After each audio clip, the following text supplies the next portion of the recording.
Bueno, bienvenidos a este segundo capítulo. ¿Qué es la empatía? Gran tema. ¿Qué es la empatía? Gran tema.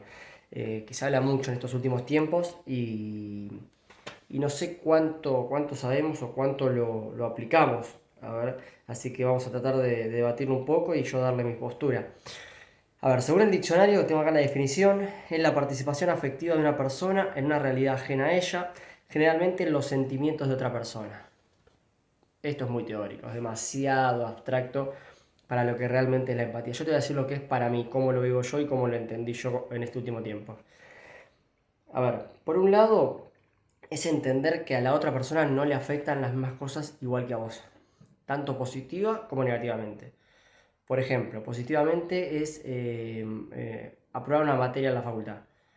Quizás una persona que aprueba o que promociona se pone muy contenta o muy contento de haber promocionado porque le cuesta mucho, porque sabe todo el esfuerzo que está haciendo, ¿sí? Y porque realmente promocionar eso es, bueno, decir, acá pude, esto pude, lo logré. Y por ahí para otro compañero que está acostumbrado a promocionar, que promociona 3 4 materias por cuatrimestre, se hace mucho más llevadero, está tan acostumbrado que no lo vive de la misma manera, pero por ahí decís, che, qué exagerado, se puso contento por promocionar una materia. Y bueno, quizás esa materia es el esfuerzo o el resultado del esfuerzo que venís haciendo. Y lo vimos al revés, entender que hay personas que les molesta o le duelen cosas que quizás a vos no. Lo más mínimo que sea. Por más que vos decís, pero esto es una pavada, no te puede molestar esto, no te puede doler lo otro. Le duele, le molesta, más si te lo dice. ¿Sí? Por ahí si no te lo dice, vos no podés adivinar que le joda a la persona, pero si te lo está diciendo, no tenemos que juzgarlo, no tenemos que ponerlo en el lugar de decir, che, pero ¿cómo te va a molestar esto? Fue una pavada. Se podemos en todo caso aclarar y decirle, mira, no fue mi intención, yo tenía otra intención, te pido disculpas si lo tomaste a mal. Pero entender que la otra persona le puede molestar, sea lo que sea, le puede doler, porque quizás tocaste una herida que en esa persona está muy profunda o muy reciente o todavía no está sanada o lo que sea que a esa persona la llevó a sentirse realmente mal. Otro punto para mí importante de la empatía es intentar ponerse en el lugar del otro aunque no hayamos pasado por lo mismo. Por ejemplo, quizás si tuviste una persona, un familiar enfermo, ¿sí? De alguna enfermedad terminal, sea más sencillo ponerse en el lugar del que lo está pasando, ¿sí? Porque sabes, porque viviste, porque estuviste en esa situación. Y quizás la persona que no lo vive, no. Bueno, tratar de hacer ese esfuerzo para entender que aunque no lo hayamos pasado, es doloroso, es una situación complicada. O lo mismo si, por ejemplo, pasaste hambre en tu infancia, es más fácil que vos empatices con la persona que realmente está pasando hambre. Bueno, el objetivo nuestro o lo que yo creo que tenemos que apuntar es a intentar entender, intentar ponernos en el lugar del otro sin haberlo vivido. Porque obviamente que nosotros vivimos una sola realidad y todo lo demás se nos escapa. Entonces, tratar de empatizar, tratar de ponernos en el lugar del otro sin haberlo vivido creo que nos va a hacer crecer un montón y vamos a entender, siempre escuchando al otro lo que nos dice, siempre intentando aceptar lo que nos cuenta y cómo vive esa realidad.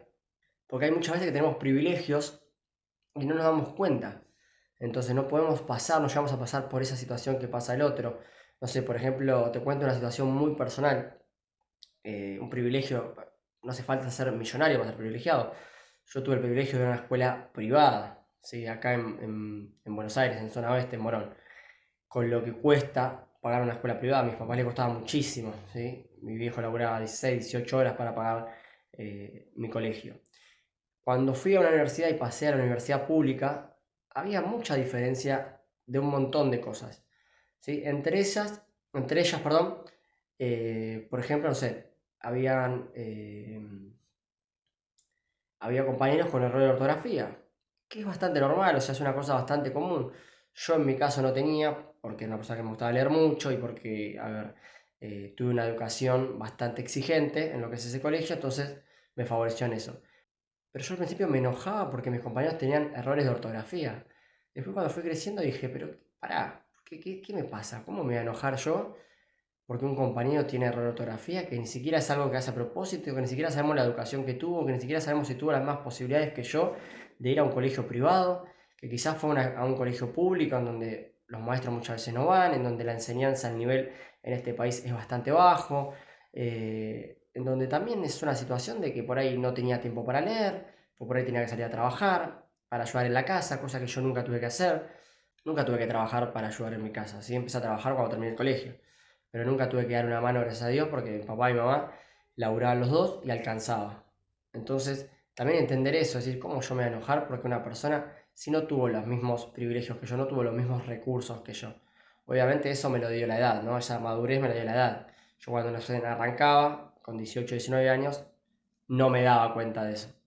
Pero ya con un tiempo más pude darme cuenta y lo pude trasladar y decir, bueno, ayudar quizás para que esa persona no tenga los mismos errores, pero no enojarme, bajo ningún punto enojarme, sabiendo que yo tuve el privilegio de ir a un colegio privado y que ese privilegio no partía de mí, sino del esfuerzo de mis padres.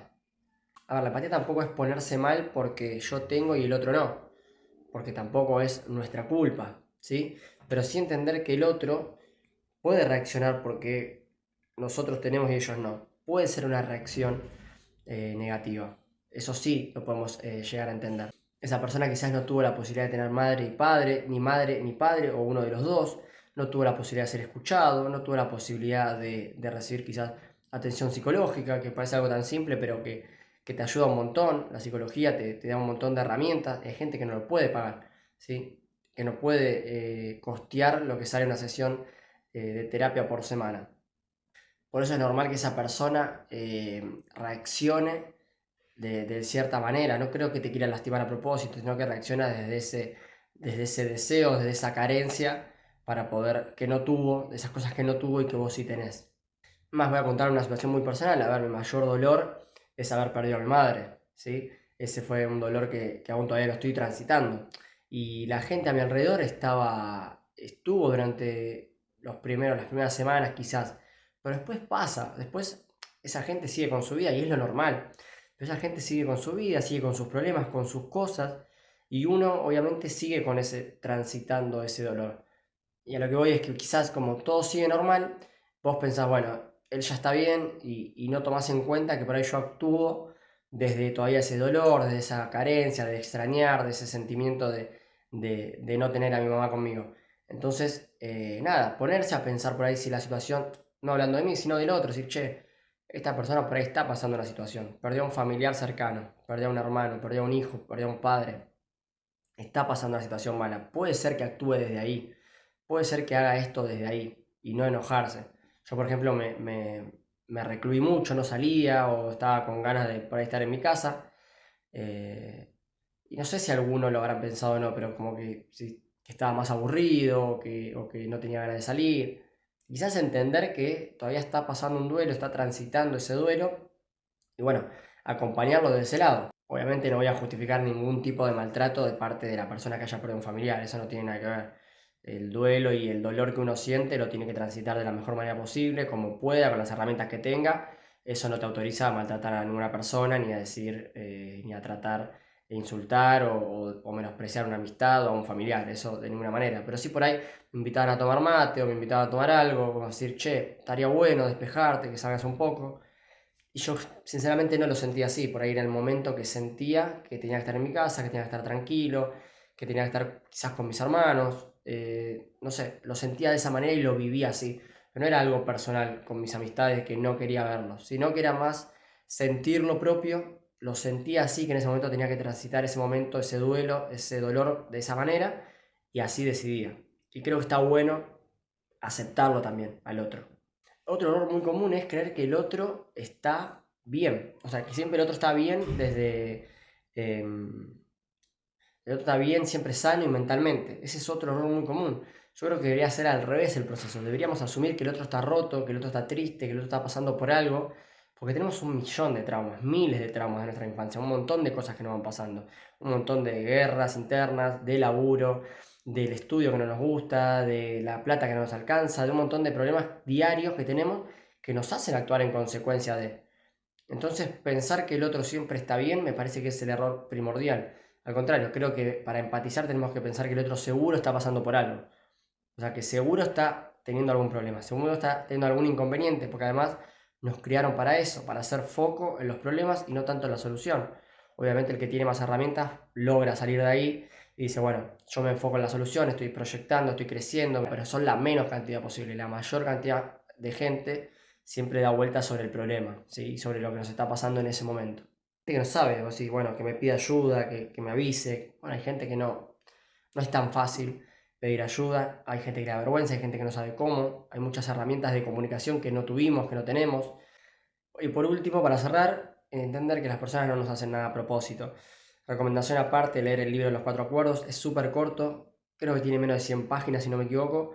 Igualmente más adelante voy a hacer un capítulo sobre este libro, pero es recontra corto, súper sencillo de leer y recontra aplicable al día a día. Es muy fácil de entender, muy aplicable y nos beneficia en un montón de cosas, nos hace ver un montón de cosas distintas. El otro no nos hace nada a propósito. Por más que creamos que sí, por más que el otro quiere lastimarnos, tenemos que entender que lo hace desde sus carencias, de su dolor, de su momento, de su proceso, de todo lo que está pasando y que no lo hace a propósito porque estés vos enfrente. Puede ser cualquier persona que se le cruce, va a actuar de la misma manera porque lo hace desde su persona. No te lo está haciendo a vos a propósito, a vos María, a vos Walter, o a mí Nahuel, porque a vos te parezca que sí. Por más que decís, no, esto me lo hizo a propósito, me lo hizo a mí. Nadie nos hace nada a propósito. ¿Sí? La gente hace y a nosotros nos afecta según cómo estemos en ese momento. Si vos estás mucho mejor con vos mismo, si estás bien, ni te va a afectar. Y si estás pasando por algún conflicto, quizás algún momento difícil, es muy probable que te duela. Así que bueno, gracias por este nuevo capítulo, por quedarte hasta el final. Seguime en todas mis redes, Nahue-León, YouTube, TikTok, Instagram y acá en Spotify. Pensate Distinto se llama el podcast y vamos a seguir subiendo un capítulo por semana, así que gracias por acompañarme y espero que te haya gustado.